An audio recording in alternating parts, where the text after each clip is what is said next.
என் பேர் ராஜா. இது என்னோட வெப்சைட்டு logintrader.com. எனக்கு ஃபாரெக்ஸில் 6 இயர்ஸ் எக்ஸ்பீரியன்ஸ் இருக்குது. லாஸ்ட் 2 இயர்ஸாக ஃபண்ட் மேனேஜராக இருக்கேன். அதுக்கு முன்னாடி 4 இயர்ஸாக ஃபுல் அண்ட் ஃபுல்லு ஃபாரெக்ஸை பற்றி நிறையவே தெரிஞ்சுக்கிட்டேன், நிறையவே கேதர் பண்ணிக்கிட்டேன். ஃபண்டை லாஸ் பண்ணுறவங்களை பற்றி நிறையவே தெரிஞ்சுக்கிட்டேன். அவங்க எந்த மாதிரி தாட்டில் லாஸ் பண்ணுறாங்கன்னு புரிஞ்சுக்கிட்டேன். அந்த மாதிரி ஒரு 4 இயர்ஸாக ஒரு பயிற்சிகளை நிறைய எடுத்து தான் இப்போ லாஸ்ட் 2 இயர்ஸாக ஃபண்ட் மேனேஜராக பர்ஃபெக்டான ஃபண்ட் மேனேஜராக இப்போ இருக்கிறேன். இதில் ஃபாரெக்ஸில் பார்த்தீங்கன்னா போன வாரம் MT4 பார்த்தவங்களாம் இந்த வாரம் ட்ரேட் பண்ண ஆரம்பிக்கிறாங்க. அவங்கள நம்பி நிறைய இன்வெஸ்டர் போய் ஃபண்டு கொடுத்து லாஸ் பண்ணி அது பிரச்சனை நிறையா இந்த மாதிரி பார்த்துட்டே இருக்கேன். அதனால் எனக்கு தெரிஞ்ச ஒரே விஷயங்கள், நான் இவ்வளோ நாளாக கற்றுக்கிட்ட ஒரே விஷயங்கள் நான் சொல்ல வர்றது என்னன்னா, இன்வெஸ்டரும் சரி ஃபண்ட் மேனேஜரும் சரி முறையாக ஃபாரெக்ஸை பார்த்தீங்கன்னா இதில் இருக்கிற காசு வேறு எதுலையுமே சம்பாதிக்க முடியாது. அந்த மாதிரி ஒரு பிஸ்னஸ். ஆனால் இது முறையாக கரெக்டாக பர்ஃபெக்டாக என்ன மாதிரி செய்யணும், இதுக்கு முறைகள் எப்படி இருக்குது, இதுக்கு வடிவம் எப்படி இருக்குது அப்படின்ற மாதிரி செய்யணும்.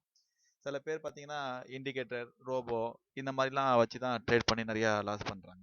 நான் இண்டிகேட்டர் ரோபோ எல்லாத்தையும் வந்து அதை ட்ரேட் பண்ண எல்லாத்தையுமே நான் எப்பொழுதுமே நம்புறதும் கிடையாது. அதை பற்றி என்கிட்ட யாராவது ஆர்கியூ பண்ணுறதுக்கு தயார்னா நானும் உங்ககிட்ட ஆர்கியூ பண்ணுறது தயார். மோஸ்ட்லி இண்டிகேட்டர்ஸ் ரோபோலாம் வந்து எப்படி பயன்படும் அப்படின்னா, மோஸ்ட்லி 10 ட்ரேடில் ஒரு 7 ட்ரேட் 8 ட்ரேடு சக்ஸஸ் ஆகும், மிச்சம் இருக்கிற அந்த 2 ட்ரேடு ஃபெயிலியர் ஆகும் அப்படின்னு தான் அவங்களோட கான்செப்ட்.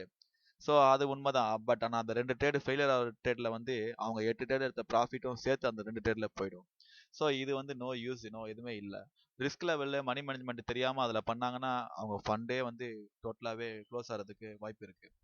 ஸோ இந்த மாதிரி தெரியாமல் போய் மாட்டிக்கிட்டு தான் இது பண்ணுறாங்க. ஒரு எனக்கு தெரிஞ்சு பர்ஃபெக்டான ட்ரேடர்ஸ் வந்து இந்தியாவில் ரொம்ப கம்மியான பேர் தான் இருக்காங்க. எனக்கு தெரிஞ்ச சில நண்பர்களை நான் பார்த்துட்டு இருக்கேன். என்னோட FB அக்கௌண்ட்டில், இதுதான் என்னோட ஃபேஸ்புக் அக்கௌண்ட்டு, நிறைய பேர் பார்த்துட்டு இருக்கேன். இதில் நல்ல ட்ரேடர்ஸும் சில பேர் இருக்காங்க. பட் அவங்கக்கிட்ட நிறைய நான் பேசியிருக்கேன். ஸோ இந்த மாதிரி ட்ரேடை பற்றி தெரியாமல் லாஸ் பண்ணுற ஃபண்ட் மேனேஜர்களுக்கும் நான் என்ன சொல்கிறேன்னா, தயவு செஞ்சு ஃபண்டை லாஸ் பண்ணாதீங்க. நீங்கள் இப்போ உங்களோட சாட்டிஸ்ஃபைடுக்காக வாரத்துக்கு இவ்வளோ பண்ணி ஆகணும்னு உங்கள் கமிட்மெண்ட்டை வந்து ட்ரேடில் திணிக்காதீங்க. திணிச்சு நீங்கள் ஃபண்ட் எல்லாமே லாஸ் பண்ணிட்டீங்கன்னா இன்வெஸ்டர்ஸ் யாருமே கிடைக்க மாட்டாங்க. அப்புறம் எங்கிற மாதிரி உள்ள நிறையா ட்ரேடர்ஸ்களுக்கு வந்து வாய்ப்பு இருக்காது. ப்ரொஃபஷனலான ட்ரேடர்ஸ்க்குலாம் வாய்ப்பே கிடைக்காம போயிடும். எல்லாருமே வந்து ஃபாரெக்ஸவே வெறுத்துருவாங்க. அதனால் முறையாக நீங்கள் ட்ரேட் பண்ணுறதுக்கு கற்றுக்கங்க, தெரிஞ்சுக்கங்க. எப்போ வேணால் எனக்கு கூப்பிடுங்க, எப்போ வேணால் இது பண்ணுங்க. நான் கிளாஸு அந்த மாதிரி ஃபீஸு அந்த மாதிரிலாம் கிடையாது. என்னோட சஜஷன், எனக்கு தெரிஞ்ச விஷயங்கள் நான் உங்களுக்கு சொல்லிக் கொடுக்குறேன். ஆனால் 100% என்னால் சொல்லிக் கொடுக்க முடியாது. என்னால் உணர தான் முடியும். இந்த ட்ரேட் இப்படி தான் இருக்கும், இந்த கொடுக்குறேன். தயவு செஞ்சு எந்த ஃபண்ட் மேனேஜரும் ஃபண்டை லாஸ் பண்ணாதீங்க. ஒரு லாஸ் பண்ணினீங்கன்னா அது ரொம்பவே ஈஸி. ஸோ அது ப்ராஃபிட் பண்ணுறது தான் ரொம்பவே கஷ்டம். ஸோ என்னை பொறுத்த வரைக்கும் நான் இப்போ இந்த லாஸ்ட் 2 இயர்ஸாக வந்து ப்ராஃபிட் நிறையா பண்ணிகிட்ருக்கேன். பட் நான் வந்து பெரிய இன்வெஸ்டர்ஸு, ஒரு நல்ல நம்பிக்கையான நேர்மையான எப்பொழுதுமே என்கிட்ட ஃபண்டை வந்து பிரின்சிபல் அமௌண்ட் எடுக்காத ஒரு இன்வெஸ்டர் தான் எனக்கு வேணும். என்கிட்ட வர இன்வெஸ்டர்ஸ் மோஸ்ட்லி பார்த்தீங்கன்னா ஒரு 3 மந்த் 4 மந்த்லேயே ஒரு நல்ல ப்ராஃபிட் எடுத்துகிட்டு அவங்க வெளியில் போயிடுறாங்க. பட் எனக்கு கண்டினியூஸாக எனக்கு நல்ல இன்வெஸ்டர்ஸு எனக்கு தேவை பர்ஃபெக்டாக.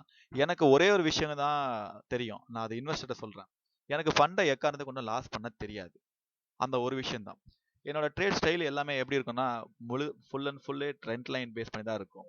எக்கனாமிக்கு ட்ரெண்ட் லைனு இந்த மாதிரி ஒரு விஷயங்கள் தான் நான் பண்ணுவேன். இண்டிகேட்டர்ஸ் அப்படிலாம் கிடையாது. ஒரு 4 ஹவர்ஸ்க்கு ஒரு தடவை பார்த்தீங்கன்னா இதான் ட்ரெண்ட் லைன். இந்த மாதிரி நான் போடுற சாட்லாம் பர்ஃபெக்டாக இருக்கும். ஒரு 4 ஹவர்ஸ்க்கு எவ்ரி 4 ஹவர்ஸ் ஒரு தடவை நான் எல்லா பேர்லையுமே இந்த மாதிரி எனக்கு ட்ரெண்ட் லைன் டிராயிங் பண்ணிக்கிட்டே தான் இருப்பேன். இது ஆக்சுவலாக ட்ரெண்ட் லைன்லாம் எப்படி பர்ஃபெக்டாக ஒர்க் அவுட் ஆகும், எந்த மாதிரி இப்படி சொல்கிறீங்க, இதில் லாஸ் வராதுக்கு என்ன அர்த்தம் இருக்குது அப்படின்னு கேட்கும்போது உங்களுக்கு சிம்பிள் எக்ஸாம்பிள் சொல்கிறேன். இதை நான் லாஸ்ட் வீக் பண்ண ட்ரெண்ட் லைன். இப்போ இதை பார்த்தீங்கன்னா எங்கே போயிட்டு இருக்குன்னா GBP/JPY பேரு. இதோட டார்கெட் பார்த்தீங்கன்னா எங்கே வரையும் போயிட்டு இருக்குன்னா 182.60 வரையும் போயிட்டு இருக்கு. ஸோ இது வந்து புரியுது மார்க்கெட். நான் ட்ரெண்ட் லைன் போட்ட அப்புறம் அந்த இடத்த டச் பண்ணிட்டு அதை உடைக்காம பிரேக் அவுட் ஆகி பர்ஃபெக்டாக போயிட்டு அந்த டார்கெட் வரையும் ரீச்சபிள் ஆகிற மாதிரி இருக்குது பர்ஃபெக்டாக. ஸோ இதே மார்க்கெட்டை நீங்கள் வெறும் சாதாரணமாக இப்படி பார்த்தீங்கன்னா ஒன்றுமே புரியாது. இதில் என்ன தெரியுது நமக்கு? ஒன்றுமே தெரியல. ஏதோ மேலே போகுது, வருது, கீழே வருது, இது எங்கே போகும் எங்கே வருதுன்னு தெரியல. ஸோ இதுவே ட்ரெண்ட் லைன் மூலிமா பார்த்தீங்கன்னா அதோட வடிவம் வந்து நமக்கு பர்ஃபெக்டாக புரியும். ஒரு எக்ஸாம்பிள், ஒருத்தரோட முகத்தை நம்ம வரைகிறோன்னா வெறும் கண்ணு, காது, மூக்கு எல்லாத்தையும் வரைஞ்சிரும். இதுதான் ஃபாரெக்ஸ். அதுக்கு மேலே சுற்றி ஒரு ரவுண்ட் இப்படி போட்டால் தான் அது வந்து ஒரு வடிவம், அது வந்து ஒரு ஆண் ஒரு பெண் அப்படின்றது நமக்கு தெரிய வரும். அது மாதிரி தான் இந்த ட்ரெண்ட் லைன். ஃபாரெக்ஸோட பேசிக்கே மெயினான விஷயமே இந்த ட்ரெண்ட் லைன் தான். இந்த ட்ரெண்ட் லைன் பர்ஃபெக்டாக நம்ம போட தெரிஞ்சிச்சு, பர்ஃபெக்டாக பண்ண ஆரம்பிச்சா இதில் கண்டிப்பாக ஜெயிச்சிடலாம். நம்ம எங்கே ஸ்டாப் லாஸ், எங்கே பிரேக் அவுட் பாயிண்ட் எல்லாமே நமக்கு தெரிய ஆரம்பிச்சுன்னா பர்ஃபெக்டாக நம்மளால ஜெயிக்க முடியும். ஸோ என்னோட ட்ரேட் ஸ்டைல்லாம் பார்த்தீங்கன்னா அந்த ட்ரெண்ட் லைன் பேஸ் பண்ணி தான் இருக்கும். பர்ஃபெக்டான ஆர்டர்ஸ்லாம் என்ட்ரு ஆகுது. நம்ம என்ட்ரி இடம்லாம் என்னோட என்ட்ரி இடம்லாம் எந்த மாதிரி இருக்கும் அப்படின்னு பார்த்தீங்கன்னா, ஒரு எக்ஸாம்பிள் லாஸ்ட் வீக் நான் பண்ணோட பர்ஃபார்மன்ஸ் உங்களுக்கு காமிக்கிறேன். இப்போ செல்லிங் பாயிண்ட் நான் போட்டு அங்கேருந்து ஒரு 5 பாயிண்ட் 10 பாயிண்ட் கூட மேலே போகல. ஐ மீன் ரிவர்சல் போகாமல் அந்த செல்லிங்கில் கேண்டில்லே ஒரு பார்த்தீங்கன்னா என்னோட டார்கெட்டை ஹிட் பண்ணிட்டு வெளியில் போயிடுச்சு. $1095 ப்ராஃபிட். $26 அக்கௌண்ட், இது என்னோட ஓன் அக்கௌண்ட்டு. இந்த மாதிரி 4ஆம் தேதி அன்னைக்கு, போன 4ஆம் தேதி அன்னைக்கு இந்த மாதிரி இடத்துல மட்டும் தான் நான் என்ட்ரு ஆவேன். அடுத்தது பார்த்தீங்கன்னா ஜிபிபி ஜேபிஒய் நான் பை பண்ணதை வந்து பார்த்தீங்கன்னா 177.70 நான் பை பண்ணிட்டு அது வந்து ஒரு 20-30 பாயிண்ட்ஸ் தான் கீழே ரிவர்சல் போச்சு. அங்கேருந்து பர்ஃபெக்டாக போயிட்டு தான் இருந்தது மேலே. நான் பாதியிலேயே வெளியே வந்துட்டேன். 181.00 தான் டேக் ப்ராஃபிட். ஆக்சுவலாக அது அடுத்த நாளே அந்த இடம் வந்து டார்கெட் ஹிட் ஆயிடுச்சு. நான் அதுக்கு முன்னாடியே வெளியில் வந்துட்டேன். எனக்கு இந்த ஒரு வீக்கெண்ட் வந்து 10-20% தான் என்னோட டார்கெட்டு மினிமம் பர்ஃபெக்டாக எடுக்கணும். இந்த மாதிரி லாட் சைஸ் ரொம்ப கம்மியாகவே ரிஸ்க் லெவல் இல்லாமல் ஒரு ட்ரேடு 2 ட்ரேடு தான் பண்ணிக்கிட்டு இந்த மாதிரி எடுக்கணுன்றது தான் என்னோட மைண்டோட என்னோட ஏமே. ஸோ அந்த மாதிரி எடுக்கிறதுக்கு எனக்கு இந்த மாதிரி போதும் அப்படின்ற மாதிரி பர்ஃபெக்டாக பண்ணிட்டு இருக்கேன். 10-20% ஒரு வாரத்துக்கு எடுக்கணும்னா $25 அக்கௌண்ட்டில் வந்துட்டு 5 வால்யூம் 10 வால்யூமாக போட தேவையில்ல. வெறும் ஒரு வால்யூம் மட்டும் போட்டு அந்த 10-20% ஒரு வாரத்துக்கு பர்ஃபெக்டான ட்ரேடர் பண்ண முடியும். மார்க்கெட்டோட ஃப்ளெக்சிபிளை நம்ம புரிஞ்சுக்கணும். இதில் வந்து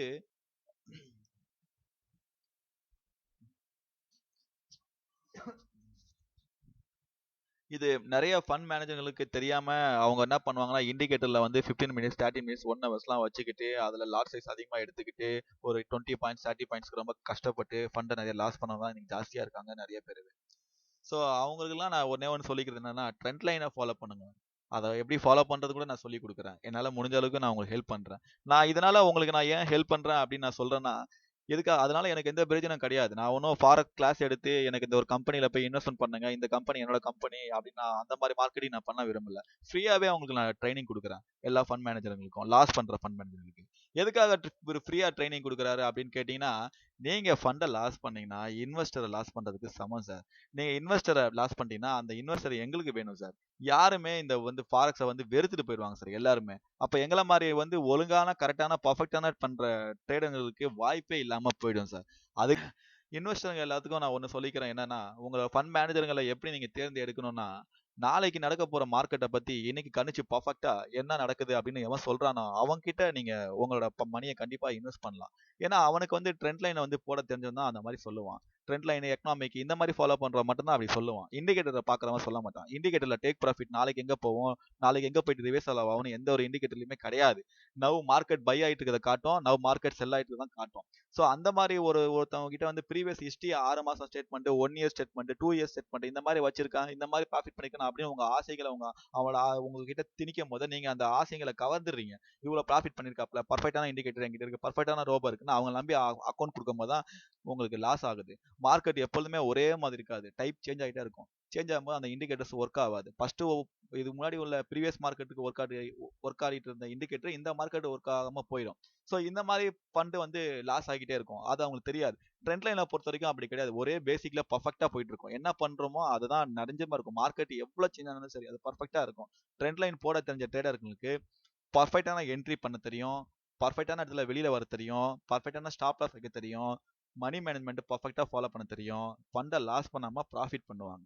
நீங்க ட்ரெண்ட் லைன் போட தெரிஞ்ச ட்ரேடரை எப்படி கண்டுபிடிக்கணும் அப்படின்னா, அவங்க கிட்ட ப்ரீவியஸ் மார்க்கெட்டை விட்டுட்டு ஃபார்வர்ட் மார்க்கெட்டை நாளைக்குள்ள மார்க்கெட்டை கேளுங்க. நாளைக்கு என்ன நடக்கும்னு கேட்டிங்கன்னா சிம்பிளா அவங்க சொல்லிட்டாங்கன்னா, பட் அதே மாதிரி பர்ஃபெக்டா நாளைக்கு இருந்துச்சுன்னா அவங்கள நம்பி நீங்க இன்வெஸ்ட் பண்ணலாம். ஸோ அதே மாதிரி தான் நானும். எனக்கு ட்ரெண்ட் லைன் பர்ஃபெக்டா போட தெரியும். என்னால எக்கனாமிக் எல்லாமே ஃபண்டமெண்டல் எல்லாமே அனலைஸ் பண்ண முடியும். என்னால வந்து ஒரு பேர் எந்த மாதிரி போயிட்டு எந்த மாதிரி ரிவர்சல் ஆகும், எத்தனை நாள்ல வரும், எக்ஸாக்டா எத்தனை மணி நேரத்துல கூட வரும்னு கூட என்னால சொல்ல முடியும். இன்வெஸ்டர் நீங்க யாராவது இருந்தீங்கன்னா என்கிட்ட இந்த கொஸ்டின்ஸை கேளுங்க. அதுக்கு ஏத்த மாதிரி மார்க்கெட் இருந்தா மட்டுமே என்கிட்ட இன்வெஸ்ட் பண்ணுங்க. என்ன நம்பி இன்வெஸ்ட் பண்ணுங்க. என்னோட ப்ராஃபிட் ஷேர்ஸ் பாத்தீங்கன்னா ப்ராஃபிட்டோட டார்கெட் பாத்தீங்கன்னா 10-20% பர் வீக். என்னோட ரிஸ்க் லெவல் பாத்தீங்கன்னா 5-10%. ஒரு பிக் அக்கௌண்ட் $1 lakh அக்கௌண்ட்க்கு மேல நீங்க கொடுத்துட்டீங்கன்னா 2-5% தான் ரிஸ்க் லெவலே இருக்கும். அதோட டார்கெட் பாத்தீங்கன்னா 10-30% தான் இருக்கும். இதுவே ஒரு $10,000 $20,000 கொடுத்தீங்கன்னா அதோட அதோட டார்கெட் பாத்தீங்கன்னா 10 20% per வீக்கே என்னால் அச்சீவ் பண்ண முடியும். அதோட ரிஸ்கில் பார்த்தீங்கன்னா 5 to 10%. இது என்னோட ட்ரேடிங் ஸ்டைல உங்க எல்லாத்துக்கும் நான் பெர்ஃபெக்டாக சொல்லியிருக்கிறேன். இதில் ஏதாவது கொஸ்டின்ஸ் இருந்ததுன்னா கேளுங்க. நான் சேலஞ்ச் பண்ணியே சொல்கிறேன். என்னால் வந்து நாளைக்கு உள்ள மார்க்கெட்டு, நாளைக்கு மறுநாள் உள்ள மார்க்கெட்டு, மண்டே நெக்ஸ்ட் வீக் உள்ள மார்க்கெட்டு, நெக்ஸ்ட் வீக்கெண்ட் மார்க்கெட்லாம் என்னால் பர்ஃபெக்டாக சொல்ல முடியும். என்னால் தான் முடியும், நான் சொல்லலை. என்ன மாதிரி ட்ரெண்ட் லைன், எக்கனாமிக் இந்த மாதிரி பேஸ் பண்ணுறதுனால முடியும். இண்டிகேட்டர் ரோபோன்னு போகிறவங்களால சத்தியமாக முடியாது. ஸோ அவங்களால கண்டிப்பாக நமக்கு கண்ணுக்கு தெரியாமல் லாஸ் ஆகிட்டு தான் இருக்கும். ஸோ அந்த மாதிரி உள்ளவங்களை நீங்கள் நம்புறதை விட எங்களை மாதிரி உள்ள ஆளுங்களை நீங்க நம்புங்க பர்ஃபெக்டா. Okay friends, thank you.